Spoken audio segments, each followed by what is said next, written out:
नमस्कार, welcome to my YouTube channel. मैं Pushpendra Singh, director of SMS academy Kurawali Mainpuri.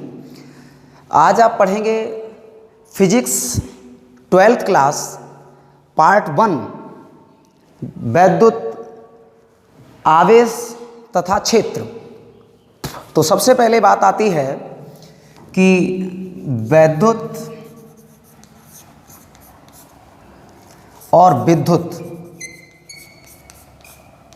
दोनों में क्या डिफरेंस है। Difference between electric field and electric charge.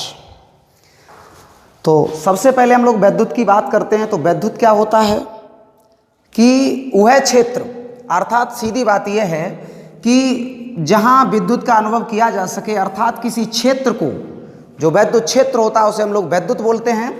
और जो हमारी इलेक्ट्रिसिटी, इलेक्ट्रिक बिजली या चार्ज जो होता है वो हमारा होता है विद्युत। बस इतना सा दोनों में अंतर है। एक हमारा विद्युत होता है, मतलब बिजली होती है, बिजली इलेक्ट्रिक, और ये हमारा होता है इलेक्ट्रिक फील्ड, वैद्युत क्षेत्र। तो ये हमारा जो है ये केवल बिजली होती है, और ये हमारा इलेक्ट्रिक फील्ड मतलब वैद्युत क्षेत्र होता है। तो वैद्युत और विद्युत में केवल इतना सा डिफरेंस है। अब हम लेके चल रहे हैं कि चार्ज, आवेश क्या होता है, इलेक्ट्रिक चार्ज। तो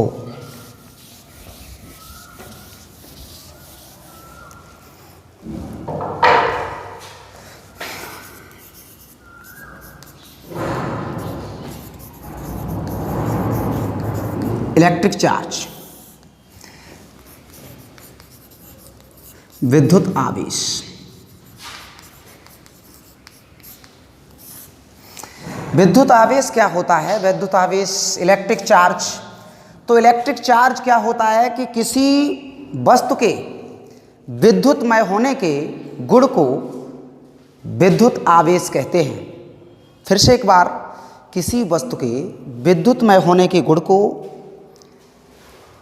विद्युत आवेश कहते हैं, अर्थात वह गुण जिसके द्वारा एक वस्तु दूसरी वस्तु को अपनी तरफ आकर्षित करने का गुण रखती है, उसे कहते हैं विद्युत आवेश। तो विद्युत आवेश दो प्रकार का होता है। मैं एक बार डेफिनेशन लिखे भी दे रहा हूं। किसी वस्तु के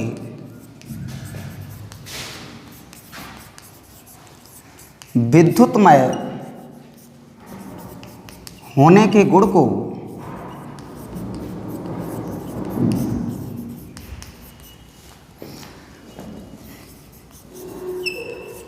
विद्युत आवेश कहते हैं।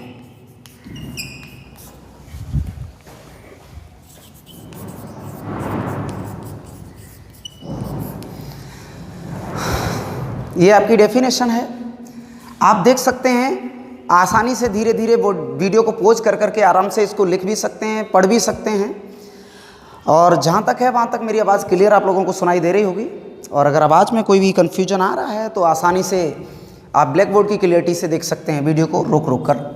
तो फिर से एक बार मैं बोल रहा हूँ कि किसी वस्तु के विद्युतमय होने के गुण को विद्युत आवेश कहते हैं, अर्थात किसी वस्तु के पास वह गुण जो किसी दूसरी वस्तु को अपनी ओर आकर्षित करती है या प्रतिकर्षित करती है, उसे कहते हैं विद्युत आवेश। विद्युत आवेश दो प्रकार का होता है। विद्युत आवेश के प्रकार। तो विद्युत आवेश दो प्रकार का होता है।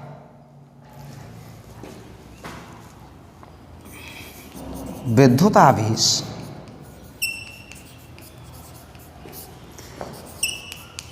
दो प्रकार का होता है।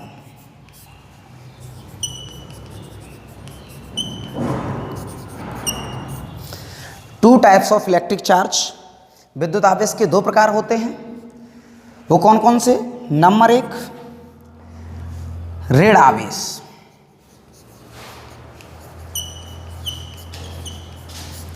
नंबर दो, धन आवेश।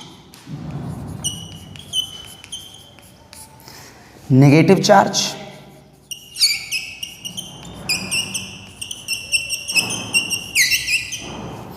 और ये आपका पॉजिटिव चार्ज।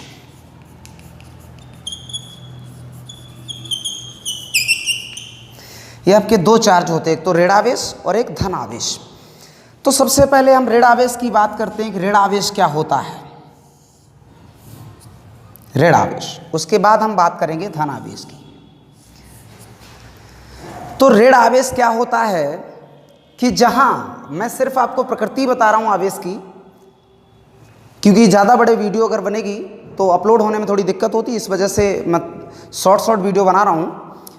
और जो भी अगर आपको कन्फ्यूजन रहता है या कोई दिक्कत रहती है समझने में, तो जो भी हमारे व्यूअर्स हैं वो हमें मेरे व्हाट्सएप नंबर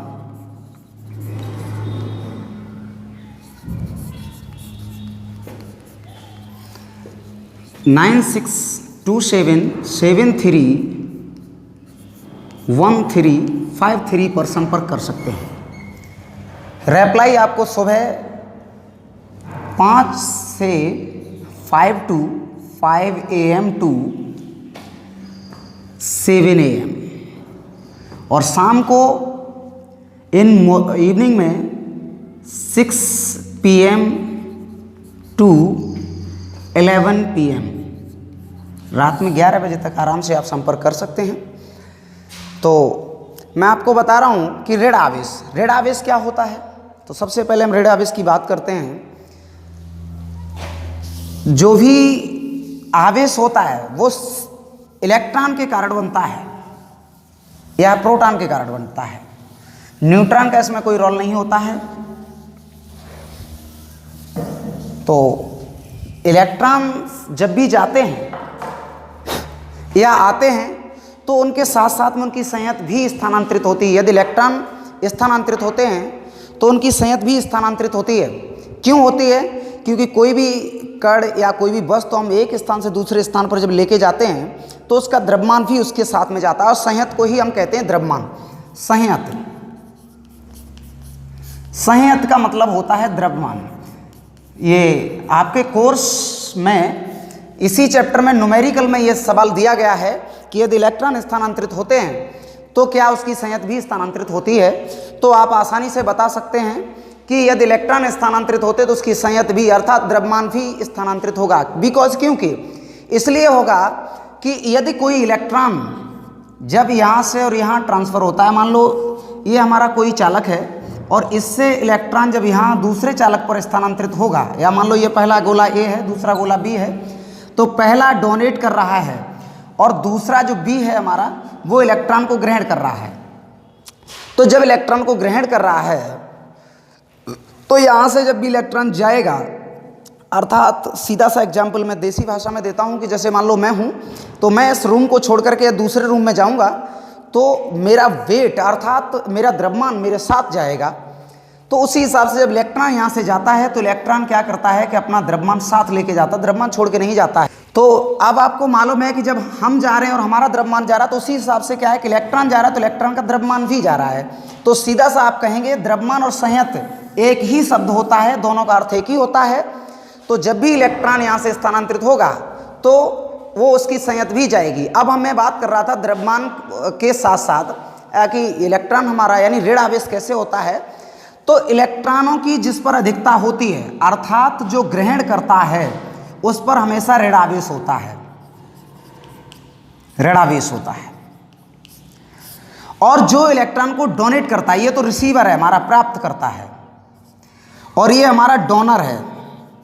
तो डोनर मतलब दाता। अगर दाता इलेक्ट्रॉन को देता है तो वो पॉजिटिव चार्ज में आएगा, क्योंकि उसके पास धन है तभी वो दे पाएगा, जिसके पास धन नहीं है वो नहीं दे पाएगा। और जो ग्रहण करेगा अर्थात जो किसी से लेगा तो वो क्या कहलाएगा? ऋणी कहलाएगा। तो उसी हिसाब से आप समझ लीजिए कि इलेक्ट्रॉनों की जहाँ अधिकता होती है वहाँ हमारा ऋण आवेश होता है, जहाँ इलेक्ट्रॉनों की कमी होती है वहाँ हमेशा धन आवेश होता है। ठीक है, इसी के साथ अब अगले पार्ट में हम आपको अगली वीडियो के साथ लेके आ रहे हैं।